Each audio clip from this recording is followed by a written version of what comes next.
All right, today we're going to look at lesson 6.1 and we're going to start with task 1. Scatter plots, correlation, and fitted lines. All right, so to determine the correlation, in this lesson you will study bivariate data, which are paired values of two variables. Scattered plots, which are graphs of bivariate data, can reveal a linear relationship between the two variables. The measure of the direction and strength of the linear relationship is called correlation. All right, in a scatter plot, you can observe whether these appear to be a correlation between two variables and what type of correlation there is. Data can have a positive, negative, or no correlation. A positive correlation is when both values increase together. A negative correlation is when one value decreases as the other increases. No correlation is when the data follow no pattern. All right, so it says match each graph with the phrase that best describes its data. So you can see these are kind of clustered together and they're going down, which means they're negative. These are clustered together and they're going up at the same time. As X goes up, Y goes up. So these are positive in correlation.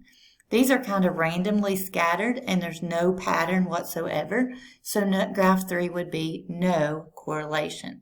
So 1, as X increases, Y decreases. So that one's going to be a negative correlation. Graph 2, a positive.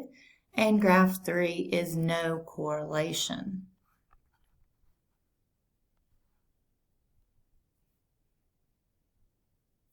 All right, task 2, determine correlation. Hattie sells hot cocoa at a farmer's market. She believes that people tend to buy more hot cocoa as the weather gets colder. The table shows data from the average daily temperature and corresponding numbers of cups of hot cocoa sold. All right, so it shows the average temperature. All right, as when the temperature is 30 degrees, they sell 300 cups of hot cocoa. As the temperature increases, you can see that the number of cups of cocoa decreases. So when it's in the 90s, they only sell 25 to 30 cups of hot cocoa. All right, so it says choose the word or phrase that best completes the sentence. The air temperatures are shown in increasing order. As the air temperature increases, the number of cups of hot cocoa sold decreases. Or they decrease.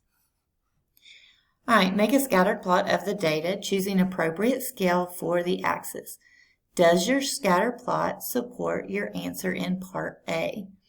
All right, so the easiest way to make a scatter plot is by using your TI-84 calculator. So hopefully you have a calculator, and I'm going to show you how to go through this process, and this is something that is a tested standard, and it does say using technology. So they do expect us to use and learn technology to do scatter plots.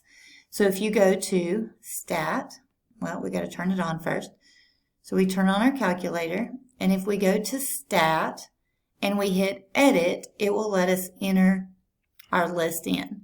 So to save a little time, I've already entered these in. I put all the X's or all the temperature values in L1. And I put all of the Y's or the cups sold in L2. So list 1, list 2. And then what I'm going to do is say Y equals. Well, I have to turn on my stat plot. So if I go to second, well, first, if you do second mode, it saves that in second mode is just quit. It saves your data in your list. So when you go back, it's already there. But if you do second Y, that takes you to your stat plot. So as you can see in my calculator, I already have my stat plot turned on. If you click enter, you can toggle between on and off. So when my stat plot is on, that means it's going to show up as dots on my graph. And it shows that it's coming from L1 and L2. And it's just going to put a little square for each one of these ordered pairs. Okay, so I'm going to click that. That's on. So now I'm going to do second quit again. And now if you go to Y equals, this is where the graph is. Okay, now if you look on here and you're like, well, I know I put the points in my list, but it's not showing up any points. So that's because your window is usually at a 10 by 10. If you look here, it says the air temperature goes from 30 to 98. So if we're only going up to 10, you're not going to see even the first one. So we don't need any negative values. But with your calculator, you have to have at least one negative. So we can start at -1. And then our maximum x, we need to go up to, let's say, 100. That will include all of these x values. All right, now I don't necessarily need to be at a scale of 1 because most of these jump very quickly. So let's go with a scale of 5 or even 10 would probably be okay. So let's do a scale of 5. And then my y values, I see they go from 300 to 25. So again, we can start with -1, -5, whatever you want to start with. But it does have to have a negative value in there for your minimum. And my maximum y's need to go at least to 300. I'm going to put 305 because I want to make sure all my points actually show up on the graph. These, I'm going to go by a scale of 10.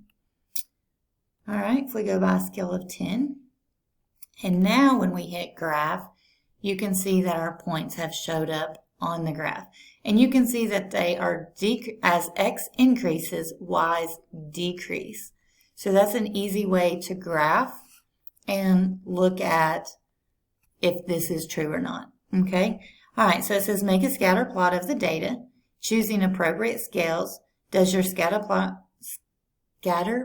support your answer for part A? So the answer is yes, it did support that as the air temperature increases, the number of cups sold decreases. All right, it says choose the word or words that correctly complete the sentence. The data in the table of scatter plots show a negative correlation. And again, if we look at this again, this is going down from left to right, so that is considered a negative correlation. All right, guys, still on lesson 6.1, moving on to task 3. Remember, at any time, if you need to pause or rewind to take notes, please do so. All right, estimate the correlation coefficient of a linear fit. Characterizing a correlation as positive or negative indicates the direction of the linear relationship between the variables. To indicate the strength of the linear relationship, you can use words like strong and weak. Examine the lines to fit graphed with the data in each scatter plot. All right, so as you can see, graph 1, these are kind of scattered widely, so this is probably a weak correlation, where these are very close to the line. So this means these are a stronger or a more positive correlation. All right, these are loosely around this line, so it is a negative correlation, but it's not very strong.